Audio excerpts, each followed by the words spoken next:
할렐루야. 오늘은 예수님께서 십자가를 지시기 일주일 전에 예루살렘으로 돌아오신 그런 종려 주일입니다. 하나님은 하나님 백성들에게 하나님 자신과 뜻을 나타내시고 또 보여주시기 위해 세 가지 방식으로 이렇게 일을 하십니다. 첫 번째는 기록된 성경 말씀을 통해서 하나님의 뜻, 하나님의 모습을 알려주고 있고, 두 번째는 하나님이 세운 종을 통해서 설교 말씀을 통해서 하나님의 뜻을 알려주고 있습니다. 마지막 세 번째는 보여지는 또 거룩한 성례전, 곧 성찬식을 통해서 우리에게 하나님의 뜻을 보여주고 또 알려주고 있습니다.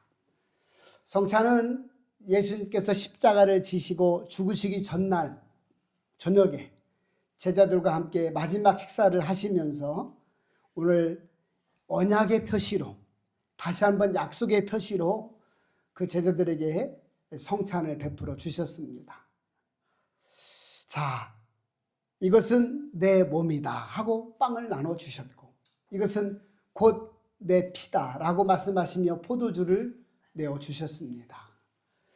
오늘 예수님께서 이제 곧 채찍에 맞아서 찢기고 피 흘리고 십자가에 달려 고통 가운데 죽으실 수밖에 없었지만, 내가 없더라도 내 약속은 영원히 지속된다, 그것을 알려주고 싶어서 다시 한번 이런 성찬의 예식을 베풀어 주셨던 것이죠. 주님은 이 성찬 예식을 통하여 십자가에 흘리신 보혈을 잊지 말고 기억하고 기념해라.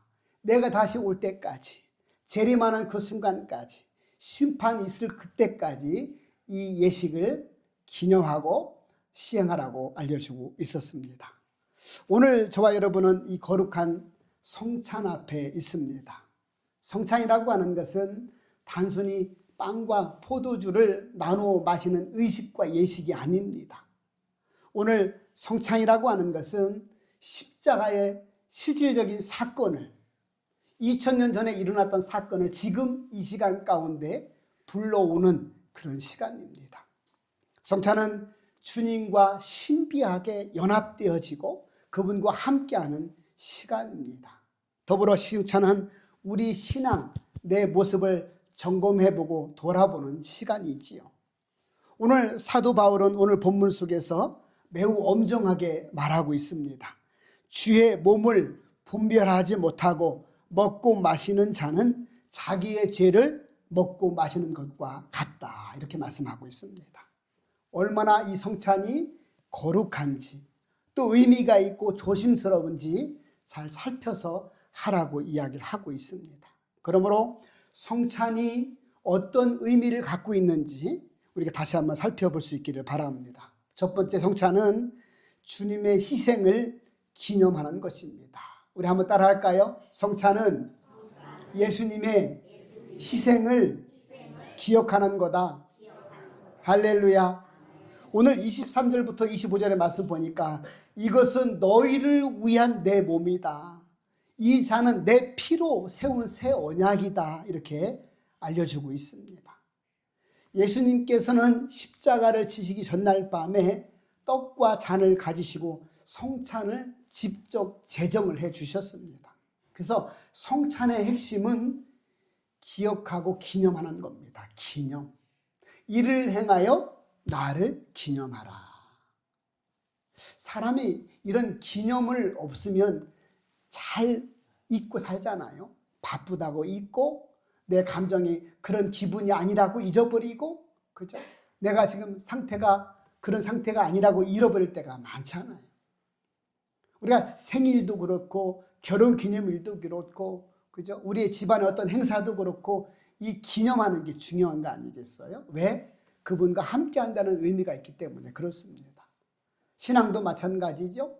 예수님께서도 너희가 나중에 후대에라도 나를 잊지 않기 위해서는 이 십자가의 사건을 받아들이고 잊지 말고 기억하고 기념해라, 이런 뜻에서 이 성찬을 제정하셨다는 것이죠. 어떤 사람이 돌아가신 부모님의 사진을 끌어안고 꼭꼭 울음을 터뜨립니다. 갑자기 부모님이 보고 싶었던 것이죠. 그 사진이라고 하는 것은 단순히 종이에 불과하지만 그 안에 그분과의 사랑과 추억이 가득 담은 한 장 아니겠어요? 우리가 성찬에 빵과 잔을 나눈다는 것도 이와 똑같은 의미를 가집니다. 예수님의 십자가의 사랑, 그분의 은혜를 이 성찬을 통해서 다시 한번 내 마음속에 간직하게 되는 것이죠. 그러므로 성찬이라고 하는 것은 주님을 기념하는 자리에서 십자가를 선포하는 자리인 줄 믿습니다. 너희가 이 떡을 먹으며 이 잔을 마실 때마다 주의 죽으심을 그가 오실 때까지 전하는 것이다. 그렇게 말씀합니다. 성찬은 예수님께서 나를 위해 죽으셨다. 성찬은 그분의 은혜로 나는 지금도 살아가고 있다. 이것을 선포하는 자리요 시간이라는 것이지요. 그러므로 이 사실을 마음속으로 크게 외치면서 오늘 성찬에 참여하는 저와 여러분 되었으면 좋겠습니다. 우리 한번 따라 할까요? 예수님이 나를 위해 죽어주셨다. 다시 한번요. 나는 예수님 은혜로 지금도 살아가고 있다. 할렐루야. 이걸 선포하는 자리가 성찬 예식의 출발이라는 사실입니다. 두 번째는 성찬은 자기를 살피는 시간이다. 이렇게 27절, 28절 의미로 부여하고 있죠. 사람이 자기를 살피고 그 후에야 이 떡을 먹고 이 잔을 마실지니라. 그렇게 말씀하고 있습니다. 성찬은 은혜를 받는 시간이기도 하지만 동시에 자기 모습을 살펴보는 시간이다.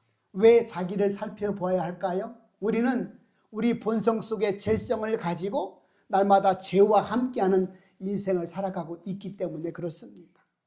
아무리 하나님께서 독생자를 보내주셔서 예수를 통하여 대신 죽게 하고 은혜를 베풀어 주셨다 할지라도 이 땅은 천국이 완성된 그런 인생이 아니고 사단과 마귀가 우리를 삼킬 자를 찾는 것처럼 장악하고 돌아다니면서 해방하는 이런 세상이기 때문에 우리는 나도 모르게 유혹당하고 두렵고 그저 내 마음대로 하고 싶은 본성 때문에 죄와 함께 살아가고 있다는 사실이죠. 그러므로 십자가의 사건을 통하여 오늘 성찬을 통하여 나는 죄인에 불과한 존재구나. 예수님이 아니면 나를 구원할 자가 없겠구나. 다시 한번 성찬식을 통하여 기억하라고 알려주는 것입니다. 깨끗한 물도 그죠? 더러운 그릇에 담아 놓으면 그것을 마실 사람이 없지 않습니까? 마찬가지로 성찬의 은혜도 우리가 깨끗한 물로 하나님 씻겨줄 때 하지라 내 마음속에 늘 더러움을 붙이는 그릇이 된다면 결국 그것을 사용할 수 있는 사람은 아무도 없다는 것이죠. 그러므로 죄를 회개하고 내 잘못된 습관을 돌아보고 오늘 하나님과의 관계를 살펴보는 시간이 바로 성찬 예식이다. 이렇게 알려주고 있습니다. 그러므로 오늘 미움과 용서하지 못함과 교만과 잘못된 나쁜 습관들을 돌아보고 하나님 앞에 내려놓을 수 있는 귀한 시간이 되기를 주님의 이름으로 축복합니다. 세 번째는 성찬은 주님의 몸을 분별하는 것이다. 이렇게 29절에 말씀하고 있습니다. 주의 몸을 분별하지 못하고 먹고 마시는 자는 이렇게 말씀하죠. 주의 몸. 여기서 주의 몸이라고 하는 것은 두 가지 의미가 있습니다. 실제로 십자가에 달려 죽으신 예수님의 몸을 주의 몸이라고 말씀하고 두 번째는 교회를 주의 몸이라고 성경은 말씀하고 있습니다.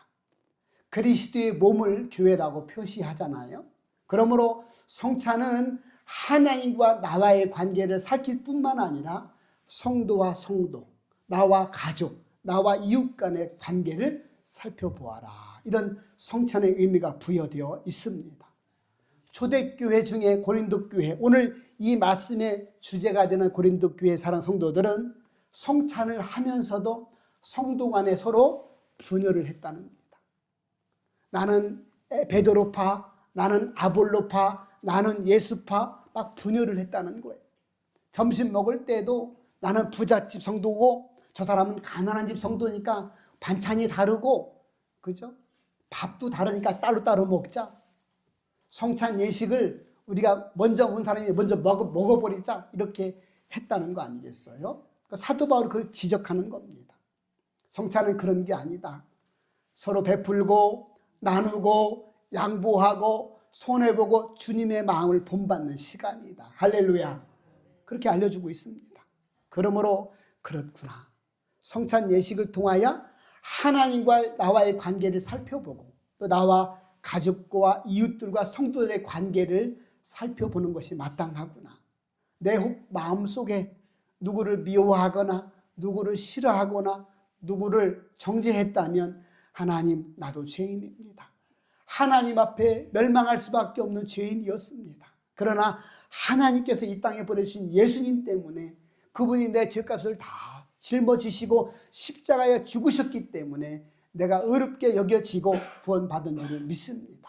이 시간 주님의 몸과 주님의 피를 상징하는 빵과 포도주를 받아 먹고 마심으로 주님과 연합하겠습니다. 할렐루야. 그런 귀한 시간이 되었으면 좋겠습니다. 우리는 연약한 존재에 불과하죠.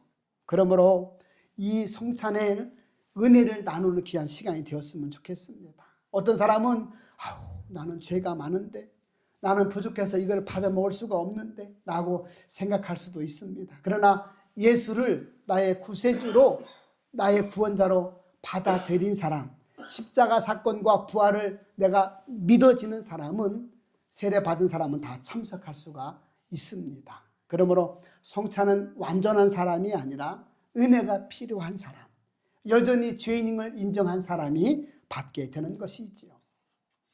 제가 지난주에 권혜순 권사님, 제가 신방을 다녀왔습니다. 병원에 그렇게 사람이 많아요. 야, 아픈 사람이 이렇게 많구나. 그래, 아파야 병원 가지. 그죠? 죄인 된 우리가 이 의사 대신 예수님께 나와야지. 할렐루야. 그냥 아픈 대로 살면 아프다가 죽게 되는 것이처럼 우리가 회복돼야 되고 나음을 입어야 되고 생명을 얻어야 될 줄 믿습니다. 이게 성찬이라는 거예요. 이게 예수님을 통하여 직접 제정해 주셨고 만들어 주셨고 우리에게 기억하고 기념하라 이렇게 알려주고 있습니다. 그러므로 죄인이지만 죄를 용서받고 고치고 싶은 사람들이, 은혜를 사모하는 사람들이 오늘 이 자리에 나와서 주님을 마주하고 있는 것입니다. 그러므로 십자가를 기억하는 시간이 되었으면 좋겠고, 자신을 살펴보는 시간이 되었으면 좋겠고, 공동체를 돌아보는 은혜의 시간이 되었으면 좋겠습니다. 문제는 믿음으로, 그죠? 이것은 빵이지만 예수님의 몸이다. 나를 위해 죽으신 몸이다. 내가 이 은혜를 꼭 기억하고 감사하며 믿음의 길을 완주하리라. 그런 마음으로 먹었으면 좋겠고, 이것은 나를 위해 흘리신 피다. 이 피가 유월절 어린 양의 피고, 그죠? 다 죽어야 할 죽음에서 구원받게 하신 피구나 하고 그 예수님의 피라고 상징하고 그걸 마셨으면 좋겠습니다. 그는 오늘 성찬에 합당하게 참여하는 저와 여러분의 귀한 예식이 될 수 있기를 주님의 이름으로 축복합니다. 기도하겠습니다. 주님, 이 시간 우리를 위하여 몸을 찢으시고 피를 흘리신 주님의 사랑과 은혜를 기억하며 기념합니다. 우리의 마음을 살펴주시고 모든 죄를 씻어 주옵소서. 우리가 믿음으로 성찬에 참여하게 하시고 이 성찬을 통하여 새 힘과 은혜를 얻는 귀한 은혜를 더하여 주옵소서. 예수님의 이름으로 감사드리며 기도 올리옵나이다. 아멘. 이제 곧바로 성찬 예식을 시작하도록 하겠습니다.